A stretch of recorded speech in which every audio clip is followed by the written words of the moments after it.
नमस्कार दोस्तों, मैं अजय गोडेला स्वागत करता हूं आपका स्टॉक मार्केट के बेसिक कोर्स में। इस कोर्स में हम स्टॉक मार्केट से रिलेटेड सभी बेसिक टर्म्स को समझेंगे। मतलब इसमें आप सीखेंगे कि स्टॉक मार्केट क्या होता है, स्टॉक मार्केट कैसे काम करता है, स्टॉक मार्केट में क्यों आपको इन्वेस्ट करना चाहिए, और अगर आपको स्टॉक मार्केट में इन्वेस्ट करना है तो आप कैसे इन्वेस्ट कर सकते हैं, कितने रिटर्न्स आपको रेशनली एक्सपेक्ट करने चाहिए एंड क्यों ज्यादातर ट्रेडर्स स्टॉक मार्केट में लॉसेस करते हैं। तो अगर आपको स्टॉक मार्केट का बिल्कुल भी नॉलेज नहीं है या फिर थोड़ा बहुत भी नॉलेज है तो ये कोर्स आपके लिए बेस्ट कोर्स हो सकता है। अगर आप इस सीरीज को अच्छे से फॉलो करते हैं तो मुझे पूरा कॉन्फिडेंस है कि आपको इस कोर्स में स्टॉक मार्केट से रिलेटेड सारे बेसिक्स क्लियर हो जाएंगे और इसके अलावा आपका इन्वेस्टिंग से रिलेटेड पूरा प्रोस्पेक्टिव ही चेंज हो जाएगा। तो ज़्यादा टाइम वेस्ट ना करते हुए शुरू करते हैं हमारा पहला टॉपिक।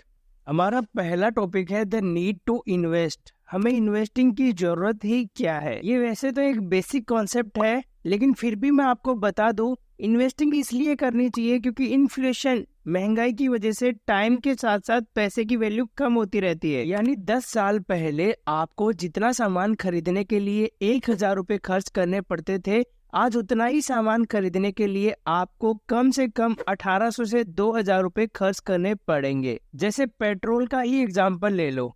सितंबर 2016 में पेट्रोल की प्राइस राजस्थान में थी 64 से 66 रुपए के बीच में और आज ऑलमोस्ट 104 रुपए 57 पैसा है। अब मान लो 2016 में अगर आपने अपनी बुक के अंदर 1,000 रुपए रख दिए होते, जिससे उस टाइम पर आप 15 लीटर पेट्रोल भी खरीद सकते थे, और आज अगर आप अपनी बुक खोलते और उसके अंदर आपको 1,000 रुपए मिलते, तो आज उस 1,000 रुपए से आप सिर्फ 10 लीटर पेट्रोल ही खरीद पाते हैं। मतलब 2016 वाले वो 1,000 रुपए आज भी 1,000 रुपए ही है, लेकिन आज आप उस पैसे से जो पेट्रोल खरीद पाएंगे वो 2016 के कंपैरिजन में कम होगा, क्योंकि महंगाई बढ़ी है। और ये सिर्फ पेट्रोल की ही बात नहीं है, ऑलमोस्ट हर गुड्स और सर्विसेज की प्राइस हर साल बढ़ती ही जा रही है और आगे भी बढ़ती ही रहेगी, क्योंकि लोगों की सैलरी भी बढ़ रही है, रॉ मटेरियल की कॉस्ट भी बढ़ रही है, जिसकी वजह से जो एंड प्रोडक्ट है उसकी प्राइस भी बढ़नी ही है। तो ऐसे में आपके पास जो पैसा है, अगर उसकी वैल्यू नहीं बढ़ेगी तो वो पैसे देखने में और नंबर्स में तो उतने ही होंगे, लेकिन उनकी वैल्यू कम होती जाएगी। तो इसलिए आपको इन्वेस्टिंग करना बहुत जरूरी है, ताकि आपके जो पैसे हैं उनकी वैल्यू बढ़े और आप इन्फ्लेशन यानी महंगाई को बीट कर पाए। तो अब आपको समझ आ गया है कि इन्वेस्ट क्यों करना है। तो अब जब आप इन्वेस्ट करने जाएंगे तो आपको समझ आएगा कि इन्वेस्ट करने के लिए तो आपके पास बहुत सारे ऑप्शन है, और हर ऑप्शन में जितना कम रिस्क होगा उतने ही कम आपको रिटर्न्स मिलेंगे, और जैसे जैसे रिस्क बढ़ता जाएगा आपके रिटर्न्स भी बढ़ते जाएंगे। जैसे अगर बैंक में की गई एफडी की बात करें तो उसमें आपकी सबसे सेफ इन्वेस्टमेंट मानी जाती है, और वहां पर आपको 5 से 6% रिटर्न्स भी मिल जाते हैं इजीली। लेकिन आज के टाइम पर अगर मैं इन्फ्लेशन की बात करूं तो वो 6% के आसपास ही है।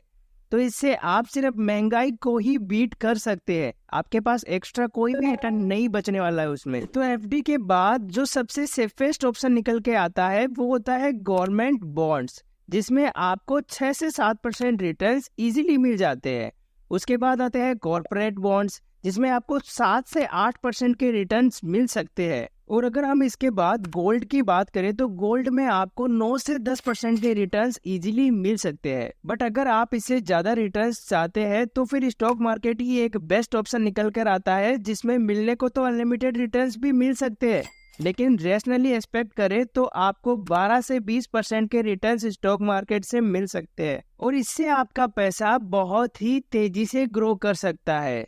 तो अब जब आप इन्वेस्टिंग क्यों करनी है ये समझ चुके हैं, तो अब मैं आपको बता दूं कि जब आप इन्वेस्टिंग कर रहे हैं तो आपके बेसिकली 2 ही एम होने चाहिए।